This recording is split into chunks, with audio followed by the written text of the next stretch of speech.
Okay, truth number 18. Failure is not defeat in your battle with sexual sin.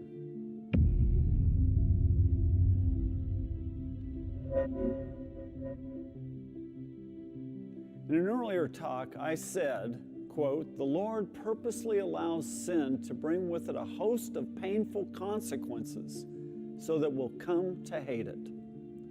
I want to talk about the way the Lord uses our failures to accomplish the greatest good for our lives.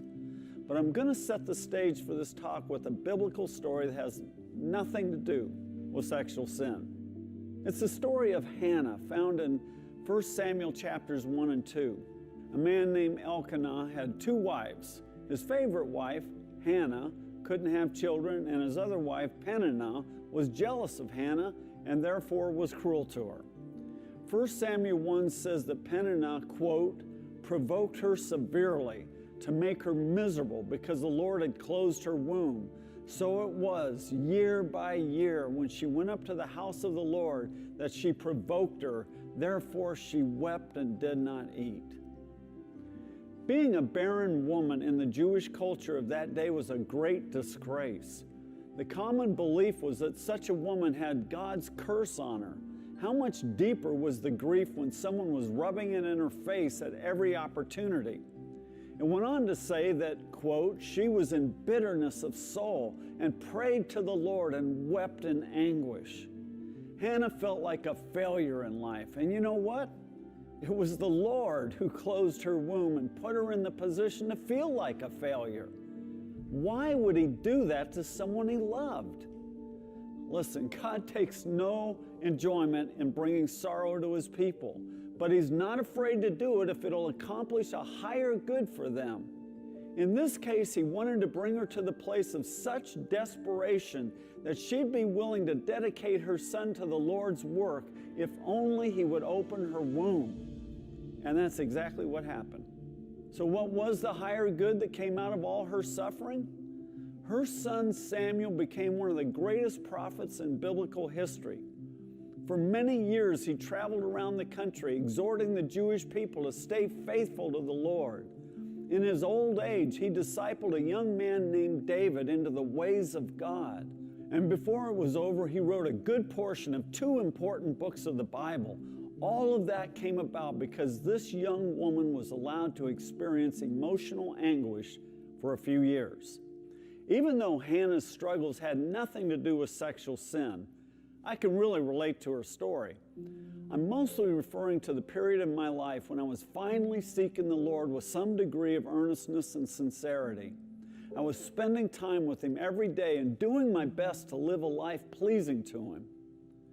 With all my heart, I wanted to be totally free from every trace of sexual sin, but I was still struggling with the temptation to give in to pornography. There were times when I won the battle, and there were times I didn't. I couldn't understand why I was still experiencing these failures. I had heard plenty of stories of alcoholics and drug addicts who were set free from their addictions in an instant. It was only later that I came to realize that there's a big difference between an acquired habit like alcoholism or drug abuse and sexual addiction, which is the perversion and intensification of a very powerful human drive. So at the time, I didn't understand how much the Lord had to untwist the perverted thought patterns I had developed over years of sin. This is a process that simply takes time, and to think that it's just going to instantaneously vanish isn't any more realistic than it would be for a baseball manager to promise his team they're going to go undefeated for 162 games. Occasional failures are part of that process of coming into real and lasting freedom. But of course, I didn't understand any of this at the time. All I knew was that every failure was extremely painful. The anguish of heart I was going through wasn't much different from what Hannah experienced. And also, unbeknownst to me at the time, that anguish was creating within me a great earnestness to seek the Lord. It's sort of along the same lines of what James talked about when he said, quote, "Tremendous power is made available through a good man's earnest prayer." Of course, the Lord wanted me to walk in victory over sexual sin, but that was only part of what He wanted to do for my life. He knew I needed victory in other areas of my life as well. Sexual sin was a big problem. But what about pride? What about my tendency towards self-sufficiency? What about my critical spirit? What about my lack of love and mercy? There was actually quite a list of serious spiritual faults still thriving within me. They all needed to be dealt with and eradicated. The truth is that I wasn't all that concerned about pride or my lack of love or any of my other faults. Those sins don't carry the stigma of immorality. So the Lord was utilizing my intense cries for deliverance to begin working in all the areas in my life that needed changing. There's another factor I should also mention regarding this period of struggle. In the same way the Lord used those sporadic failures to accomplish a higher good, the enemy also wants to use them for his evil purposes. Every fall opens the door for the enemy to come in like a flood with lies and accusations. You haven't changed at all. You're just as full of lust as ever. You'll never overcome sexual addiction. It's too powerful. Look at your track record. Defeat after defeat, nothing has changed. The other thing demons will do is bring dark thoughts of condemnation into the man's mind. God hates you for your sin. He's going to send you to hell. You don't belong in the family of God. How can you even go to church? You're nothing but a blemish on the body of Christ. Such accusations are meant to do one thing, to discourage you and get you to give up the fight.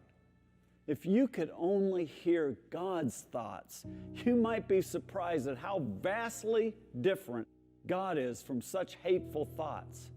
His thinking would probably be more along these lines. I've taken note of the fact that you have really started battling with your sexual sin. I can't tell you how happy I am that you've begun spending time with me every morning. Listen, don't get discouraged. We're going to fight this battle together, and we're going to win it. So if you're in that phase of walking with the Lord in a real way, but still suffering occasional lapses, don't despair. God is doing a mighty work inside you. He has a plan, and He's unfolding it in your life. Just keep fighting. Whatever you do, just keep fighting.